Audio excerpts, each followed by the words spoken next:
നടൻ ഷൈൻ ടോം ചാക്കോയ്ക്കെതിരായ ലഹരി കേസിൽ പോലീസിന് തിരിച്ചടി. ഷൈൻ ടോം ചാക്കോ ലഹരി ഉപയോഗിച്ചുവെന്ന് ഫോറൻസിക് പരിശോധനയിൽ തെളിയിക്കാനായില്ല. ഇതോടെ ഷൈന്റെയും സുഹൃത്തിനെയും പ്രതിപ്പട്ടികയിൽ നിന്ന് ഒഴിവാക്കി പോലീസ് കോടതിയിൽ റിപ്പോർട്ട് നൽകും.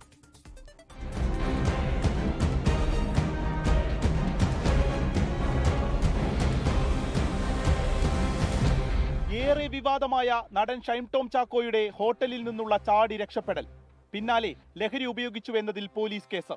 ഇതിലാണ് ഫോറൻസിക് റിപ്പോർട്ട് നടന് അനുകൂലമായിരിക്കുന്നത്. ലഹരി ഉപയോഗിച്ചുവെന്ന് പരിശോധനയിൽ തെളിഞ്ഞിട്ടില്ല. കഴിഞ്ഞ ഏപ്രിലിൽ കൊച്ചിയിലെ ഹോട്ടലിൽ വെച്ചായിരുന്നു സംഭവം.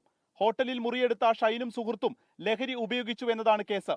ഡാൻസ് ഓഫ് പരിശോധനയ്ക്കിടെ ഷൈൻ ടോം ചാക്കോ മുറിയിൽ നിന്ന് ഇറങ്ങി ഓടുകയായിരുന്നു. ആക്രമിക്കാൻ എത്തിയവരെന്ന് കരുതിയാണ് ഓടിയതെന്നായിരുന്നു ഷൈനിന്റെ വാദം. ഒരാഴ്ച കഴിഞ്ഞ് പോലീസ് ചോദ്യം ചെയ്യാൻ വിളിപ്പിച്ചു. ലഹരി ഉപയോഗിക്കാറുണ്ടെന്നായിരുന്നു ഷൈനിന്റെ മൊഴി. കൊച്ചി നോർത്ത് പോലീസ് ഷൈനെയും സുഹൃത്ത് അഹമ്മദ് മുർഷനെയും പ്രതി ചേർത്ത് കേസെടുത്തു. ഫോറൻസിക് പരിശോധനയ്ക്കായി നഖവും മുടിയും ശേഖരിച്ചു. ഈ ഫോറൻസിക് റിപ്പോർട്ടാണ് ഇപ്പോൾ പുറത്തു വന്നിരിക്കുന്നത്. തിരിച്ചടി നേരിട്ട സാഹചര്യത്തിൽ ഫോറൻസിക് റിപ്പോർട്ടിന്റെ അടിസ്ഥാനത്തിൽ കേസ് നിലനിൽക്കില്ലെന്ന് പോലീസിന് നിയമോപദേശം ലഭിച്ചു.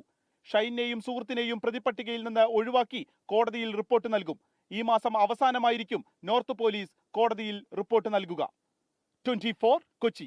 ലോകത്തെവിടെയായാലും ഏത് സമയത്തും 24 വാർത്തകളും ഓഗ്മെന്റഡ് റിയാലിറ്റി പാക്കേജുകളും എക്സ്പ്ലെയിനറുകളും വിശദമായി കാണാൻ ഞങ്ങളുടെ യൂട്യൂബ് ചാനൽ നിങ്ങൾക്ക് സബ്സ്ക്രൈബ് ചെയ്യാം.